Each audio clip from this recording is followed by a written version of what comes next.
Akkam jirtu Oromoo naguma har'aa dhaamsa gabaabdu kana kanan asirraan haasa'eef yeroo barreessinu namni baay'een waan hin dubbifneef tarii namni dhaggeeffachuu qofa danda'us akka dhaga'uu fi dhiyeenya kana irreechi yeroo ga'u amantii dagalfatanii duula hedduu gaggeeffamaa ture. Yeroo kanatti deebii kennuun waan barbaachisaan turreef deebiin kennine baay'een keenya nama dhiifne. Haa ta'u wanni tokko kan irreecha qofa odoo hin taane haaluma waliigala Oromootirrattuu wanni nama yaaddessutu jira. Waggaa keessattuu waggoota 5 darbe kana duulli aadaa fi duudhaa Oromootirratti maqaa amantii dagalfatee gaggeeffamaa jiru duula cimaa, duula guddaadha. Maaliif jennee gaafii of gaafachuu qabna. Akkamatti amantii kiyya tuqanii amantii kiyyatu na ajajee jedhanii wacan kana girrisan kana odoon ta'in ilaa quraanni illee haaraan dhufne. Kitaabni qulqulluun illee duruu jira. Haa ta'u malee baatuu haaraan aadaa Oromootirratti yeroo ammaa kana bahee aadaan Oromoo duudhaan irreechi uffanni isaa nyaanni isaa marti xiqqeessanii abaaran kun maalirraa maddee jennee of gaafachuu qabna jechuudha. Maaliif immoo aadaa fi duudhaan saboota biraa immoo amantii kanaan wal qabatee hin balaaleffatamne. Fakkeenya Asilxee aadaan hin balaaleffatamu. Aadaa ofii gaggeessaa amantii ofiis gaggeessu. Harariin yookaan warra Adareetis akkasuma. Amaarri akkasi. Tigreen akkasi. Aadaa ofii qabataniit kiristaanummaa isaaniitii fi islaamummaa ofiitis cinumaan gaggeessu. Arabni illee akkasuma. Afgaanistaaniin, Paakistaaniin yoo dhaqxan sirboota ofii sirbaa cidha godhatu. Duudhaa ofii godhatu. Arabni amma Saawudii Arabiyaan uummata isaa cidha yoo godhatu, Paakistaaniin cidha isaa yoo godhatu, biyyoonni Arabaa kun hunduu hin agarraa. Televezyiiniidhaanis waan adda addaatiin fiilmii isaaniitirrattis hin agarraa. Aadaa ofii sirba ofii sirbaa warra amma amantii sirriitti jabeessa jedhamu hundi aadaa ofii sirbaa uffata ofii uffatee ittiin boonee nyaata isaa aadaa ofii nyaatee sodaa fi shakkii tokko malee amantii ofiitis gaggeessa. Amantii kiristaanaatiif amantii islaamaa. Oromoo bira hoo dhufu garuu keessattuu Oromoo irratti duulli gaggeeffamaa jiru duula xiqqaa miti. Hin xiqqeessuu, hin arrabsuu keessa darbanii amantii Oromoo duudhaa ganamaa kanaan walitti dagalchanii arrabsuuf xiqqeessutu jira. Hoo danda'an balleessuuf yaaleetu jira. Kun maaliif ta'ee jennee of gaafachuu qabna. Maaliif kan Amaaraa, kan Tigree, kan Guraagee, kan Silxee, kan Harariif saboota biraa hin maqaanuun dhaamu, hin ka'u. Fakkeenya qeesiin Goojjamee laga Abbayaa bu'anii lukkuu morma muranii bishaan itti darbu.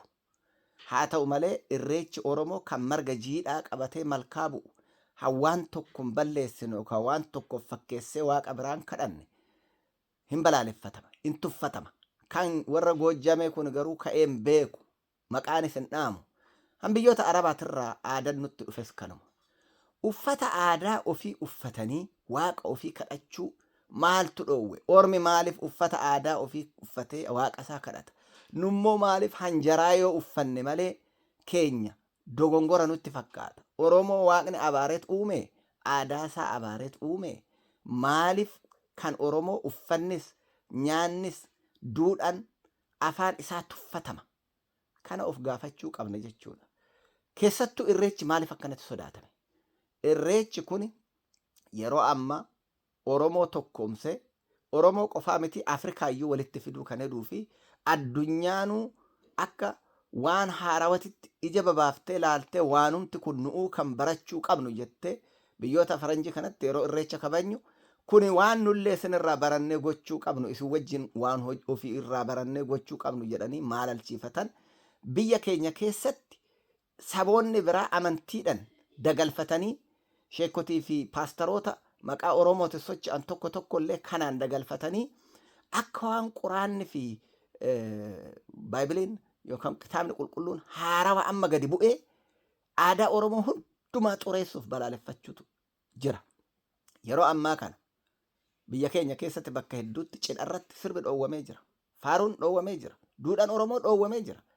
Biyyoota addunyaa yoo barbaaddan biyyoota Arabaatis ta'e biyya Israa'el yookaan biyyoota kiristaanaa akka Ruusiyaa Giriik deemaa laala. Aadaa ofii kalee ganamaatiin sirbaniit duudhaa ofii gaggeeffatanii wal eebbisaniit amantii isaaniitis achuma keessan godhaniit ittiin bulaa jiran.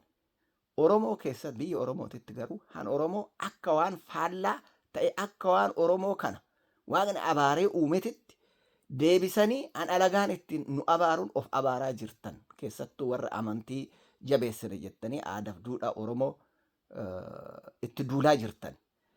Namoota immoo aadaaf duudhaa Oromoo irratti duulan kana duubbee isaanii qoradha.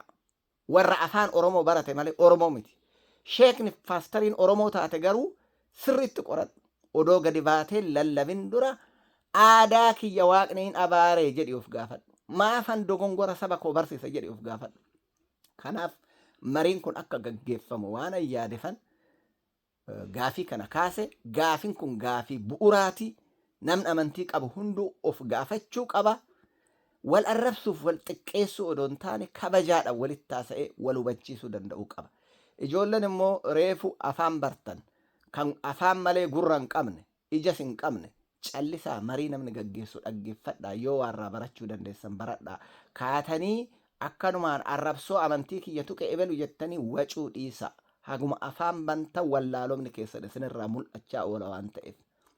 Namni karaa feesbuukis ta'e karaa miidiyaa waa'ee amantii waan dogongora jiru tokko kaasee hoo dubbate amantii kiyyatti duulte jedhee lafaa ka'anii wacan kun aadaan jirreedha. Ormis amantii irratti dibeetiin godha, hin mari'ata, itti walii galuus dhiisu, mariirran qabxii tokkorra ga'ee dhiisa jechuudha. Keessattuu gaafilee kanan kaasu barana duula irreecha irrattiif aadaa Oromooti irratti gaggeeffame. Ammas irreechi dabarlaan immoo duula aadaa Oromooti irratti gaggeeffamaa maqaa amantiitiin maqaa amantii Islaamaaf Kiristaanan gaggeeffamaa jiru laalchiseetan gaafii kana kaase galatooma.